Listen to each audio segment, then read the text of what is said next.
हे दोस्तों, मेरे इस चैनल में आपका स्वागत है। मैं आपसे मातिस के बारे में बात कर रही थी, जो फाववाद के कलाकार थे, फाववाद के नेता थे। उन मातिस के बारे में मैं चर्चा कर रही थी। एक्चुअली मातिस ने 1905 में एक चित्र बनाया था, विलास, जो बिंदुवादी पद्धति में बनाया था और वो अंधे पांदा सलोदा अंधे पांदा प्रदर्शनी में रखा गया था, जिसका नाम था विलास। और फाववाद का उन्होंने एक पूर्ण चित्रित, दैट मीन्स फाववाद के नियमों पर आधारित, फाववाद को पूरी तरह से पालन करने वाला एक उन्होंने चित्र बनाया था, जिसका नाम था हरी पट्टी। हरी पट्टी जो विश्व विख्यात चित्र है, सभी जानते हैं हरी पट्टी के बारे में। एक्चुअली ये एक व्यक्ति चित्र है जिसमें चेहरे के बीचों बीच हरे रंग की पट्टी को अंकित करके चेहरे को दो स्पष्ट हिस्सों में विभाजित किया है, हरी पट्टी में।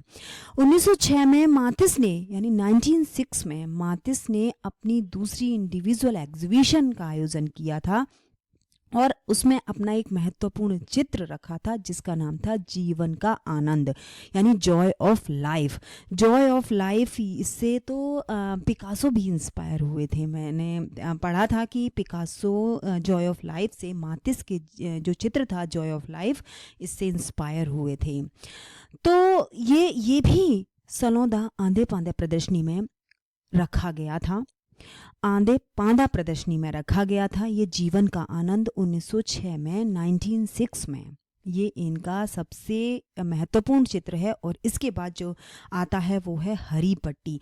समटाइम्स अगर एग्जामिनर मातिस का कि विश्व विख्यात चित्र कौन सा है, तो दो ही चित्र हैं इनके, एक तो हरी पट्टी। अगर वो हरी पट्टी देता है तो वो जीवन का आनंद नहीं देगा, और जीवन का आनंद देगा तो हरी पट्टी देगा, हरी पट्टी नहीं देगा।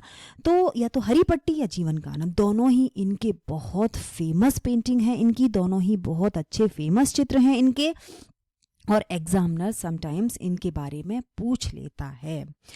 एक्चुअली ये जो मातिस ने फाव आंदोलन चलाया था, इस फाव आंदोलन के पीछे कुछ उद्देश्य थे।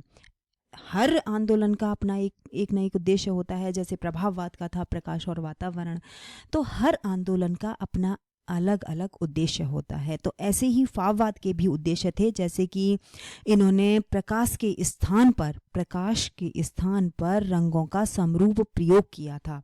दैट मीन्स जैसे प्रभाववाद के जो कलाकार थे, उन्होंने प्रकाश और वातावरण, उनसे ये मुक्त होना चाहते थे। मैंने लास्ट टाइम भी वीडियो में आपको बताया था कि जो फाववाद के जो कलाकार थे, वो प्रकाश और वातावरण, यानी प्रभाववाद के, फाववाद के कलाकार प्रभाववाद के नियमों का, प्रभाववाद के कलाकारों के नियमों का, प्रभाववाद की अंकन पद्धति का वो पालन नहीं करते थे। वो उनकी अपनी अलग ही पद्धतियाँ थीं। जैसे ट्यूब में से कलर निकाल के डायरेक्ट ही चित्रपट पर लगा देना, दैट मीन्स धरातल पर लगा देना, दैट मीन्स अपनी, जहाँ वो पेंटिंग्स बना रहे थे, अपनी सतह पर लगा देना।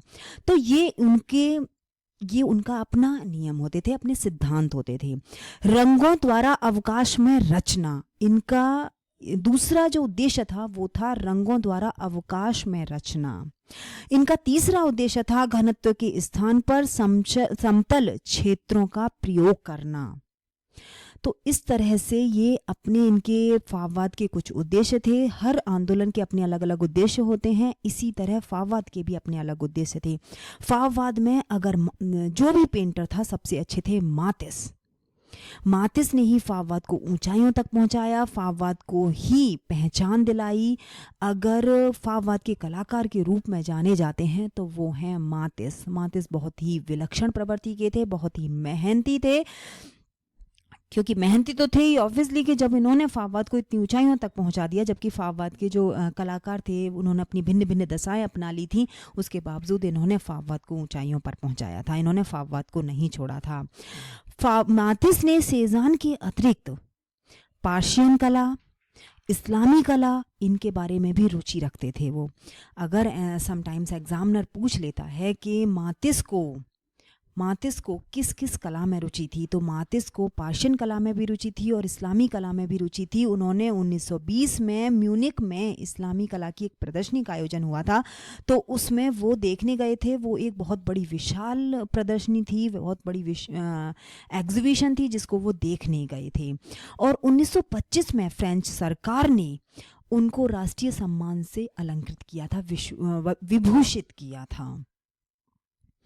तो अगर एग्जामिनर पूछ लेता है कि 1925 में किसको फ्रेंच सरकार ने राष्ट्रीय सम्मान से विभूषित किया, तो वो थे मातिस, जिनको राष्ट्रीय सम्मान से विभूषित किया था 1925 में फ्रेंच सरकार ने।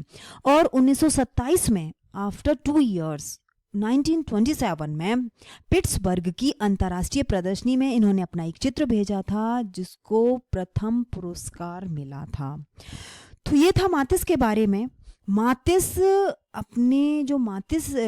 अपने चित्र जब बनाते थे, जैसे लाल चित्रकला कक्ष उन्होंने चित्र बनाया था 1911 में, तो ये जो उनके चित्र हुआ करते थे वो उनमें वो विशुद्ध रंगों का प्रयोग करते थे। दैट मीन्स वो ना तो मिक्स कलरों का प्रयोग करते थे, डायरेक्ट जो डार्क कलर होते हैं, गहरे रंग, उनका वो प्रयोग करते थे।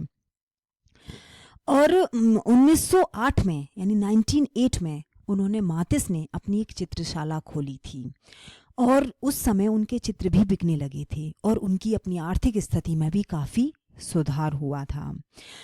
जब 1907 में सलो दोतान में जब सेजान की कलाकृतियां प्रदर्शित की गई थीं, तो उन कलाकृतियों के अध्ययन से मातिस की कला में गोगमा की अलंकारिता के साथ साथ सेजान की रचनात्मकता और आकार के सरलीकरण ने प्रवेश कर लिया था, क्योंकि पहले ये गोगमा से प्रभावित हुए थे, लेकिन जब ये सेजान से मिले थे और सेजान की कलाकृतियों को देखा था तो वो उनसे भी प्रभावित हुए थे। और 1908 में जब सेजान का बनाया हुआ जो चित्र था कछुआ और 3 स्नान मग्नाएं, तो वो स्पष्ट रूप से उस 1908 में कछुआ और जो 3 स्नान मग्ना जो मातिस ने चित्र बनाया था 1908 में, वो सेजान की जो स्नान मग्नाएं जो सेजान का चित्र था उससे प्रभावित था। ये चित्र कछुआ और 3 स्नान, बाथर्स एंड द टर्टल जो चित्र है जो मातिस ने बनाया था 1908 में। समटाइम्स एग्जामिनर ऐसे भी हमें क्वेश्चन पुट अप कर लेता है कि ये जो लाल चित्रकला कक्ष कब बनाया गया था, मातिस ने ये चित्र कब बनाया था, तो ये 1911 में बनाया था। और कछुआ व 3 स्नान मग्नाएं, बाथर्स एंड द टर्टल चित्र कब बनाया था, तो बाथर्स एंड द टर्टल वो 1908 में बनाया था, यानी 1908 में बनाया था। और ये सेजान की स्नान मग्नाएं जो चित्र था उससे प्रभावित होकर बनाया था इन्होंने ये चित्र। फाव जो चित्रकार थे उनमें मातिस सबसे ज़्यादा विलक्षण थे, या मैं बोलो विचक्षण थे, और अधिक सावधान, मतलब दैट मीन्स वो बहुत ही विलक्षण प्रवृत्ति के थे। उन्होंने ही फाववाद को ऊंचाइयों तक पहुंचाया, वो ही फाववाद के कर्ता धर्ता थे, वो ही फाववाद के नेता थे। उन्होंने जब मातिस से पूछा गया था तो मातिस से एक बार ये क्वेश्चन पूछा गया था कि अपनी रचना जो प्रधान शैली है जिसमें विशुद्ध रंगांकन के बीच में विसंगति का प्रयोग जो आप करते हैं, ये जब इससे रिलेटेड क्वेश्चन जब मातिस से पूछा गया था तो उन्होंने बहुत स्पष्ट आंसर दिया था कि मैं विशुद्ध रंगों का प्रयोग करता हूँ, पूर्ण विशुद्ध रंगों का प्रयोग करता हूँ। दैट मीन्स वो ट्यूब से कलर लेते थे और डायरेक्ट कैनवास पर लगा देते थे, धरातल पर लगा देते थे, अपने चित्रपट पर लगा देते थे। तो सेजान ने मातिस ने उस टाइम में 1907 की बात है, 1907 में जब घनवाद स्टार्ट हो रहा था, पिकासो ने घनवाद स्टार्ट कर दिया था, तो पिकासो और उनके घनवाद को जो अनुयायी थे, घनवाद के अनुयायी थे, उन्होंने उनके प्रयत्नों से कला की रचना का महत्व बढ़ता जा रहा था। और मातिस भी इस चीज़ का अनुभव कर रहे थे कि केवल आंतरिक भावनाओं पर निर्भर रहकर स्थायी महत्व की कला निर्मित, केवल आंतरिक जो भावनाएं होती हैं हमारी, उनके ऊपर निर्भर रहकर चित्र को नहीं बनाया जा सकता। ये वो अपने आप में फील कर रहे थे, क्योंकि 1907 में घनवाद स्टार्ट हो गया था और काफ़ी जो इनके जो अनुयायी थे, दैट मीन्स फाववाद के कलाकार थे, तो उन्होंने अपनी अपनी भिन्न भिन्न दशाएं अपना ली थी। इसमें से कुछ कलाकारों ने, जैसे ब्राक थे, उन्होंने घनवाद अपना लिया था, वो घनवाद के प्रणेता बन गए थे। तो बहुत ऐसे कलाकार थे जिन्होंने अपनी अपनी अलग अलग दिशाएं चूज़ कर ली थी। तो ये था ये था मातिस से रिलेटेड वीडियो। मातिस की कलाकृतियों के बारे में चर्चा करते हैं। मातिस ने कुछ कलाकृतियाँ बनाई थी, जिसमें से कि सबसे प्रमुख जो कलाकृतियाँ हैं जो 1911 में बनाई गई थी, लाल चित्रकला कक्ष। इनकी लाल चित्रकला कक्ष 1911 में बनाई गई थी। इसके बाद हरी पट्टी, जो एक व्यक्ति चित्र है, जिसमें मैंने डाला है ये हरी पट्टी। इन्होंने हरी पट्टी बनाई थी। टोप वाली महिला, that means lady with the hat हम इसे बोलते हैं। अगर एग्जाम में आएगा तो टोप वाली महिला तो हिंदी में बोलते हैं इसको, लेकिन इंग्लिश में लेडी विद द हैट बोलते हैं। अगर एग्जामिनर क्वेश्चन पूछता है लेडी विद द हैट किसने बनाई, तो टोप वाली महिला, लेडी विद द हैट, ये मातिस ने बनाई है। जीवन का आनंद यानी जॉय ऑफ लाइफ मातिस ने बनाया था। हरी पट्टी मातिस ने बनाया था। कछुआ और 3 स्नान मग्ना, जो सेजान की स्नान मग्नाएं जो बनाई थी सेजान ने पेंटिंग्स थी, उससे प्रभावित होकर ये कछुआ और 3 स्नान मग्ना बनाया था। भोजन की मेज, जिसमें जलते हुए रंग के जैसा प्रभाव प्रतीत होता है। समटाइम्स अगर एग्जामिनर इस तरह के से क्वेश्चन पुटअप कर ले कि ये किसकी ऐसी पेंटिंग है या किस कलाकार ने जलते हुए कलर के जैसी पेंटिंग्स बनाई है, तो वो भोजन की मेज है और वो मातिस ने बनाया है। और विलास, जो हम बिंदुवादी से रिलेटेड बोल सकते हैं इस विलास पेंटिंग को, इनकी पेंटिंग्स को, क्योंकि इन्होंने बिंदुवादी के नियमों का भी पालन किया था।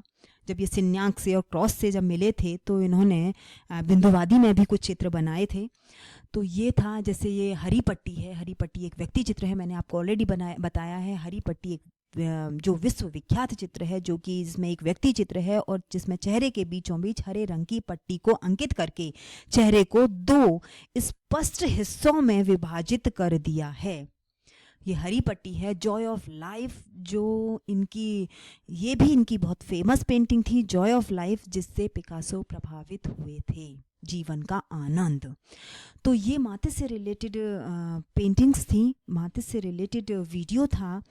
एंड दोस्तों, आज मैं आपको एक बात बताना चाहती हूँ कि मैं 2 और 3 डेज़ वीडियो अपलोड नहीं कर पाऊँगी, because actually I am little bit busy.